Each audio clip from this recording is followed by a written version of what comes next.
Here we're looking at the course assignment for Retouching Module 2, and we're looking at Level 1, which is this lady over here, and Level 2, which is this lady over here. And of course, they both have quite specific briefs where the model in this image needs to be appealing and flawless as possible.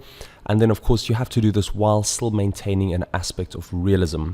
Apply the retouching techniques you have learned throughout this module, and then transform this image so that it is flawless, but of course maintain a realistic aspect to the model. Level 1 is download the project files here, then study the image and determine what areas require retouching work, create a brief, and then using the techniques you have learned throughout this module to clear up the skin and blemishes of the subject. Level 2 is study the image and also create a retouching brief.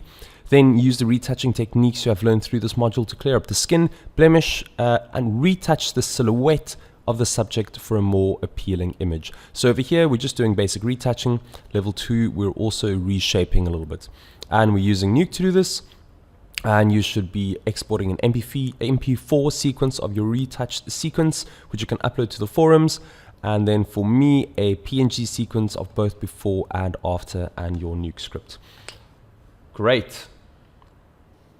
Let's look at your shot. So this is the original, that is your version.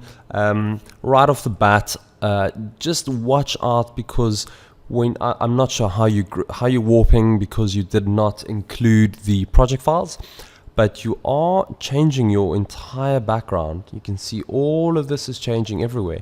You really want to only change the areas that you're working in. If you start changing the whole background the way you are now, it does cause problems, and you do need to solve that, because it's not a good way of working. Okay, let's quickly have a look here at what you've done at the top area here. I do see just right immediately that these 3 lines feel like they've been cloned. Feels like this has been cloned there. Watch out for that. Besides that, well done, this looks good. I didn't mind that little shadow, but heck, I don't mind that you've removed it. Just watch out that, I just want to see something here. It feels like something is a lot shorter. This is a 100 frame output, and you have given me 21 frames in your MP4. So just check that as well. This looks okay. It doesn't look great.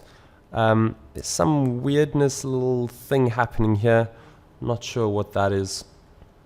You can see it's doing like this weird little thing. So just check that out. That doesn't look great. It feels like it should be really doing, you know, like a smooth line like that, and not a weird like blah, blah, blah, line. And you'll also notice on this side what is happening, because you have changed the shape over here to this. This little shadow is very weird, and this is wrong. You can see over here there is a kind of like a that is happening on the shadow. So watch out for that, because you do need to try and fix that somehow. And you can see where it's coming from is you've pushed this stuff in, and the shadow itself is also just being pushed in. So I'm not sure if it would just be better if you do something like that, where you don't push as far in, or you just reduce it, or when you reduce it, you reduce all of it. And then something else that I can't really tell, because you haven't rendered the whole thing, is this warp that you have here, is it affecting the elbow? I don't know. Quickly want to check. Oh, well done for having a look at this. There's definitely some stretching happening over here. Just double check those stretching. You can clearly see it over there. We're going to go before and after. That's not nice. It feels like, I think what you're doing is you're using the grid warp, and I really want you to look at the not the grid warp, but the, what is the other one? The spline warp. Look at the spline warp. It is definitely better in terms of being able to control what you're doing. You're basically creating splines and using them to warp things. I'm sure that you have watched the tutorial or the lesson where I discussed the spline warp tool. So have a look at it. It's definitely much better than the grid warp tool. It's going to allow you to do a lot more detailed work. It's going to give you a lot more power, and you can very easily kind of force it to only work in the area where you need it to work in, and not affect your entire background. So you can see it's not softening and pushing the whole background as you currently are.